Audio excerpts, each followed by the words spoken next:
Hello, and welcome to Observer TV News. It's Thursday, November 21st, 2019.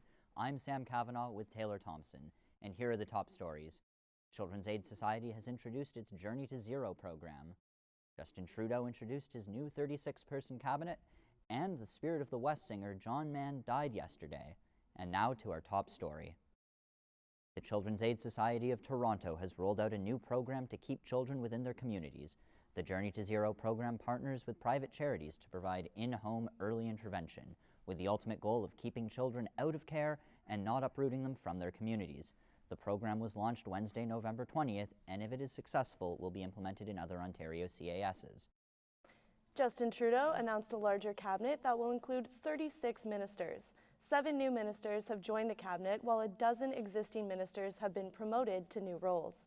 The decision is an attempt to repair relationships following a federal election that Trudeau referred to as, quote, the dirtiest, nastiest election campaign in Canadian history. It's also an attempt to address climate change issues and focus on the economic growth of the middle class. The most notable role went to Chrystia Freeland, who has been moved from the Global Affairs to Deputy Prime Minister and Minister of Intergovernmental Affairs. Born in Peace River, Alberta, the Toronto MP has roots in the province, and with no current Liberal representation, it may come in handy for future discussions with the West. Freeland orchestrated the successful Team Canada approach to NAFTA negotiations. She said she will be holding on to the Canada-US file to see through the ratification of the New Deal, on top of her new responsibilities. Tune in to our national news segment for more information with Zeba Khan. A protest was held by University of Toronto students outside an administrative meeting yesterday after a suicide on campus just days before. The students say the university is acting too slow to provide more mental health support for students, despite 4 student deaths in under 2 years. Isabel Terrell is here with us today to tell us more. Hi, Isabel. Hi, Sam. So, Isabel, what seems to be the biggest concern amongst U of T students right now? Well, the protest yesterday was held to send a message that the administration isn't doing enough. Many of these students pay thousands of dollars in tuition, and they want to know that their school has their back, and that they'll get help when and if they need it. One of the biggest concerns for waiting lists is counseling services. The university has not publicly shared the length of the current waitlist to see a therapist or how long it typically takes. U of T's Mental Health Policy Council, the people behind yesterday's protest, say they've heard from hundreds of students who've waited weeks and even months to get support. With suicide rates increasing on campus, one student said it is, quote, life or death, and the school needs to take action now before it's too late for those who are struggling. Has the school implemented any changes to help with this issue? Since the last incident in September, the school has put up safety barriers at the Bayan Center for Information Technology, where 3 tragic deaths have already occurred. They've also recently brought $3 million to the table to hire more counselors. They now have 90 for a school of about 90,000. Thanks, Isabel. A man has died after being tasered by police yesterday in Mississauga. Officers say they were called to investigate witness reports of a large man practicing karate kicks in the middle of the street. When they arrived on scene, the man had entered the backyard of a home. When an argument began, officers attempted to use different methods of restraint before using a taser. The man was rushed to hospital but pronounced dead an hour later. Police will not release the man's name but are conducting an official investigation into his death. Crown attorneys will be submitting sentencing in the case of former Toronto pastor Philip Grandin, who was found guilty of manslaughter for the death of his wife back in February. Breaking news reporter Monique Thompson is here with the latest. Monique, can you tell us about the case? Yes. Grandin was convicted back in early February for the manslaughter of his wife. Prosecutors accused him of playing, quote, Russian roulette with his wife's life by secretly drugging her and not stopping her from entering the bathtub. Anna Grandin, who also went by Carissa, was 20 weeks pregnant at the time when she was found drowned in the bathtub at their home in October 2011.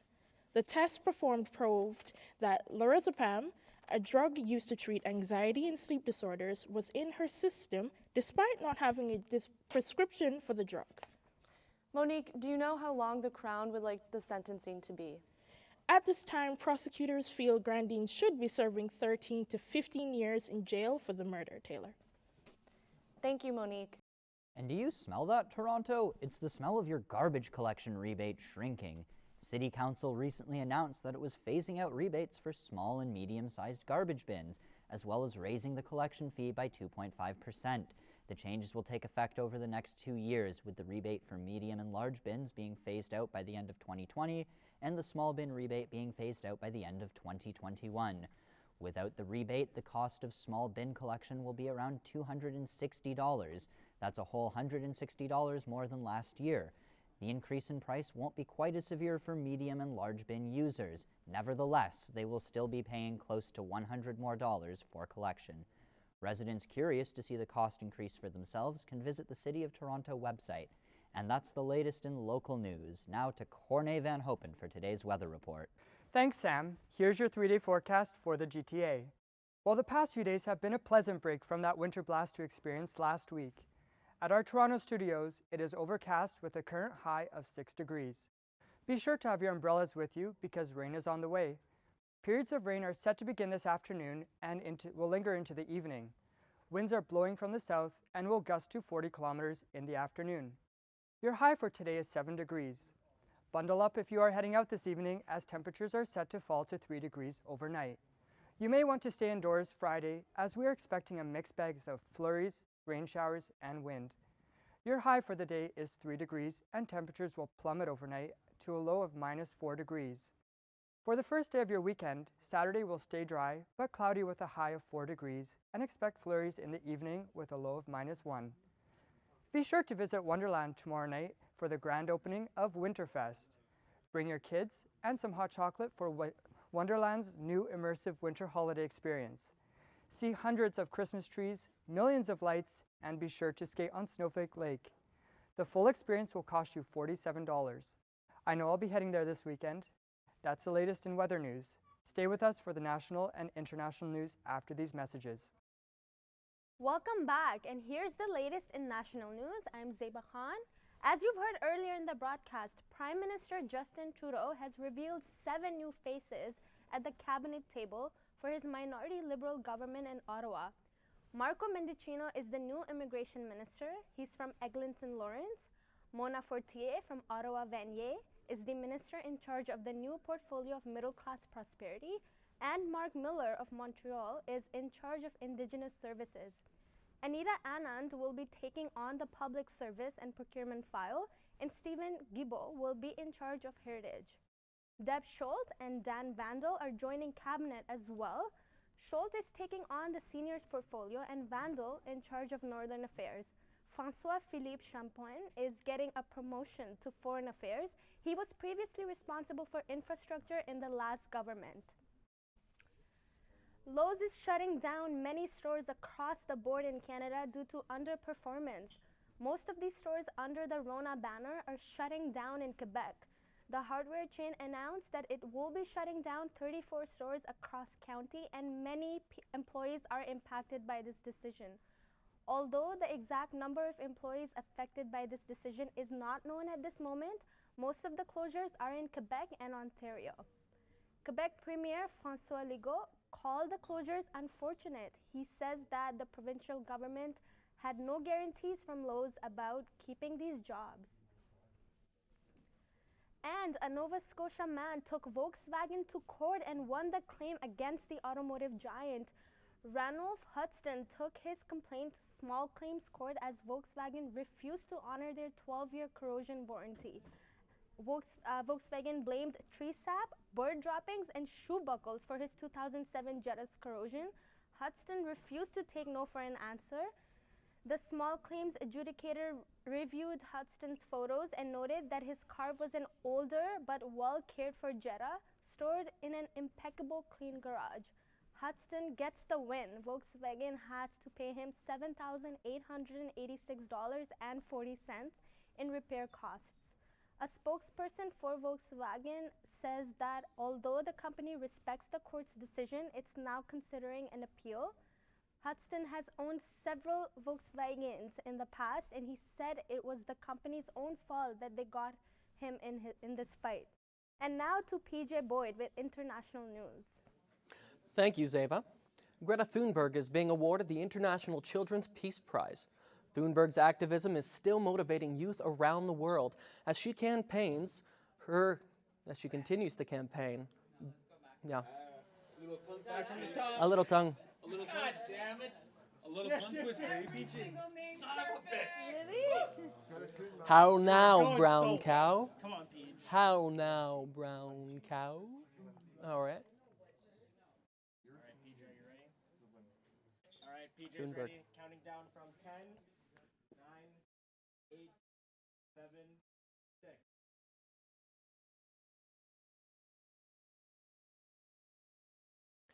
Thank you, Zeba. Greta Thunberg is being awarded the International Children's Peace Prize. Thunberg's activism is still motivating youth around the world as she continues her campaign back to Europe on a catamaran. Thunberg is being honored in the Dutch city of The Hague while she is still at sea. The award comes with a €100,000 grant that will be invested into projects similar to what she is campaigning on with climate change. Also making waves across the pond, Queen Elizabeth II has given her second son, the Duke of York, Prince Andrew, permission to step away from his royal duties permanently. Andrew has decided to step down after receiving backlash following an interview with the BBC regarding his connection to accused sex trafficker Jeffrey Epstein. Both Andrew and Buckingham Palace have denied allegations that he took part in Epstein's alleged sex crimes. But critics say Andrew botched the interview so badly that he's tarnished the royal family's image.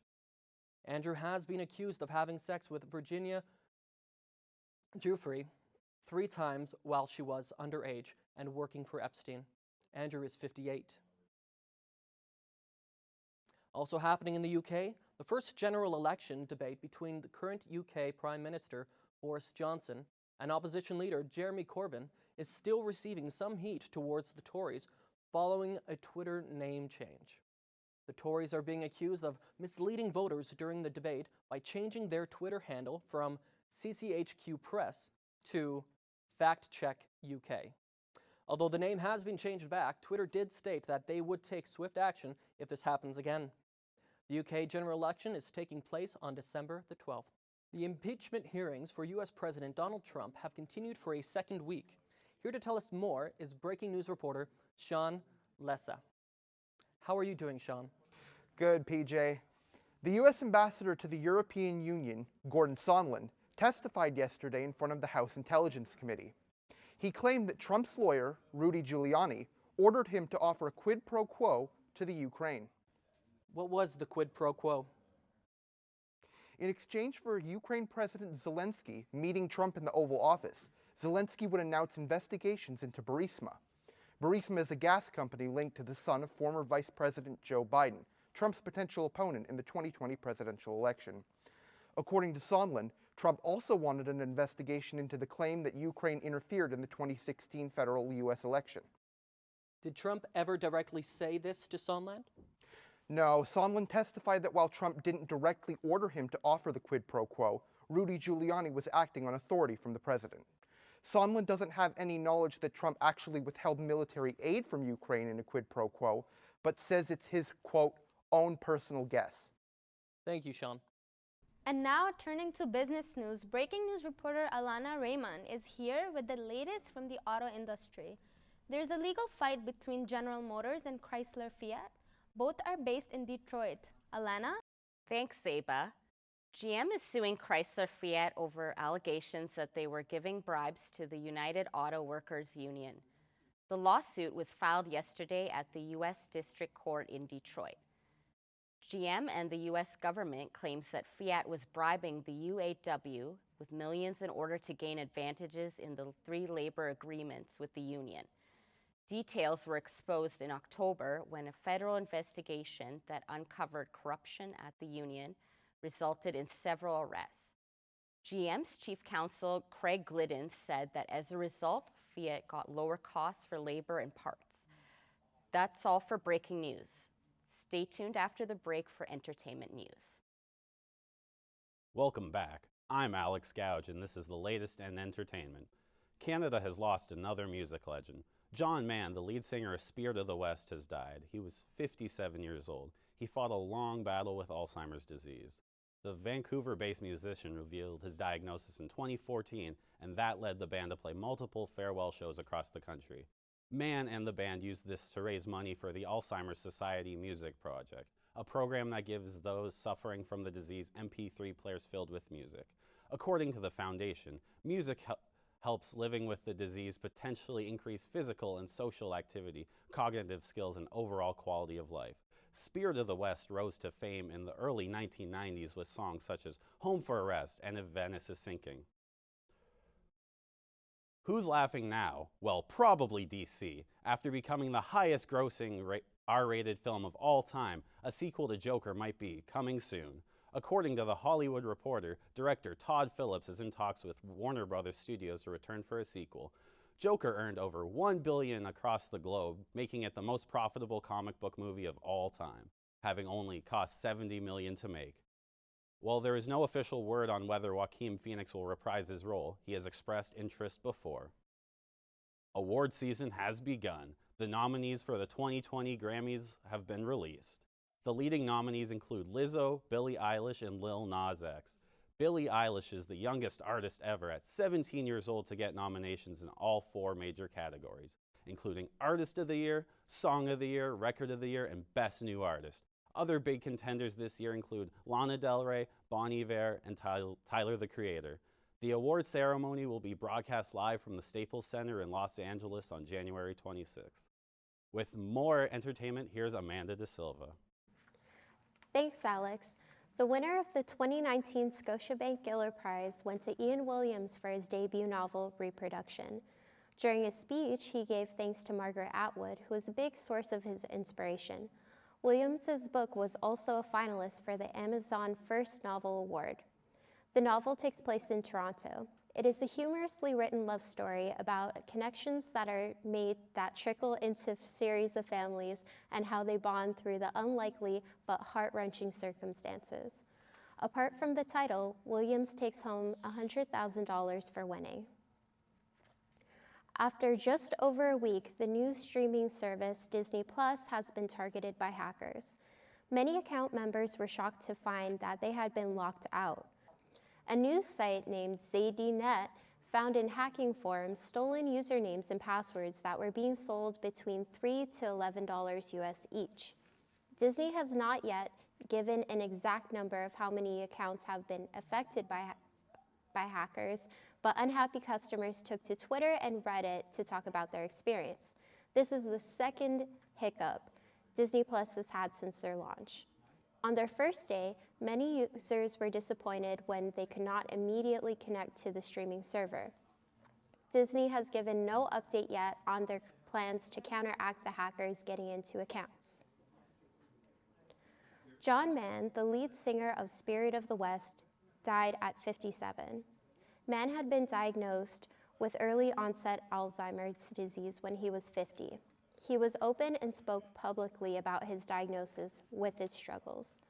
Despite his diagnosis, he continued to perform shows with the support of his bandmates. In Vancouver on Wednesday, Mann died peacefully surrounded by family and friends. The folk band with Celtic elements said in a statement they will remember John mostly for his clever lyrics and lively energy both on and off stage. That's all for entertainment news. Up next, we have Health and Lifestyle with Kyle Marshall. Students at the University of Toronto are calling for better mental health services just days after another student died by suicide. It's the 4th death by suicide in less than 2 years. Several students have been holding protests across the campus to alert administration members of the severity of the issues and that more needs to be done. Many students have reported having to wait weeks and sometimes months for access to mental health services at the university, even after the university increased their mental health budget by $3 million and added more counselors to their staff. The TTC has banned all ads related to vaping on their properties amid growing concerns over the health effects of vaping. This brings them more in line with the Ontario government's guidelines for advertising vaping products, which last month banned the advertising of them in convenience stores and gas stations. A painting by artist Pablo Picasso sold at a Toronto auction for a record $9.1 million. That makes it the most valuable piece of artwork by a non-Canadian ever sold in this country. The 1941 painting was sold at Heffel Fine Art Auction House, and before the auction, officials had expected it would sell for between $8 and $10 million. The painting depicts photographer Dora Maar, who had a relationship with Picasso and was also the subject of his Weeping Woman series. And that's all for me. Stay tuned for sports after these messages. Welcome back. I'm Marcus Davey, and here's the latest in sports. The Toronto Raptors hosted the Orlando Magic last night at Scotiabank Arena with an impressive 113-97 win. The team was led by Fred VanVleet, who scored a team-high of 24 points in 35 minutes of action. Bench scoring was a key factor in this game. They scored 42 bench points, with great contributions from the rookie Terrence Davis, who scored a career-high 19 points, and third-year player Chris Boucher, who had 14 points and 11 rebounds. The Raptors fly to Atlanta Saturday for their game against the Hawks at 7:30 p.m. Eastern Time. Rumors are swirling that a new Toronto Raptors jersey has recently been leaked, and fans don't seem too pleased. A number of Raptor fans went online to Twitter to say that the jerseys are Drake-inspired. Even with the mainstream crowd that Drake has brought to the city of Toronto, fans are discouraged by the rumored design. The jersey strays away from the original dinosaur that we were so used to seeing in the Raptors' early history. Instead, it features a more OVO look that fans are saying is more Drake-inspired. Although there was a backlash, many fans are happy about the new look and have been very positive, saying that it would be the best jersey to date. Raptors center Serge Ibaka could return to the court this weekend against the Hawks, according to head coach Nick Nurse. Nurse told the media on Wednesday that he is ahead of schedule for his return. Ibaka hasn't played in 2 weeks because of an ankle sprain he suffered against the New Orleans Pelicans. He is averaging 14 points and 6.5 rebounds a game so far this season. Nurse and teammates hope to get their reliable big man back in the lineup come Saturday. For more on sports, here's Vache Asvian. Thanks, Marcus. The Toronto Maple Leafs fired head coach Mike Babcock after a disappointing start to his 5th season with the club. This comes after the Leafs' 6-game losing streak that continued to mount the pressure on the Leafs management to make a change. Babcock signed an 8-year contract for $50 million back in 2015 with the hopes of leading the Maple Leafs to their first Stanley Cup championship in almost 5 decades. The Leafs have announced former coach Sheldon Keefe from the Toronto Marlies as the team's new head coach. The Leafs will take on the Arizona Coyotes tonight at 9 p.m. Many fans from around the world will be heading to Chicago this weekend to watch the highly anticipated event known as Survivor Series. WWE's 33rd annual Survivor Series pay-per-view will showcase brand battling for supremacy, featuring matches involving wrestlers from all 3 major brands. Some of the advertised matches that are making headlines around the world are WWE World Champion Brock Lesnar defending his belt against Rey Mysterio in a no-holds-barred match, as well as the first ever 5-on-5-on-5 women's triple threat elimination match. WWE's 33rd annual Survivor Series pay-per-view will be streaming live this Sunday on the WWE Network. The NCAA suspended Memphis Tigers center and projected top pick in the 2020 NBA draft, James Wiseman, for 11 games. The suspension comes after Memphis Tigers head coach Penny Hardaway paid $11,500 in moving expenses to help Wiseman and his family move to the city of Memphis. The NCAA forbids coaches from offering any financial assistance to players. In addition to the suspension, Wiseman will be required to donate $11,500 to a charity of his choosing. Wiseman will be eligible to return on January 12, 2020. For more information, head over to our website at torontoobserver.ca. From all of us here at Toronto Observer TV News, I'm Marcus Davey. And I'm Vache Aivazian. Thanks for joining us and have a good night.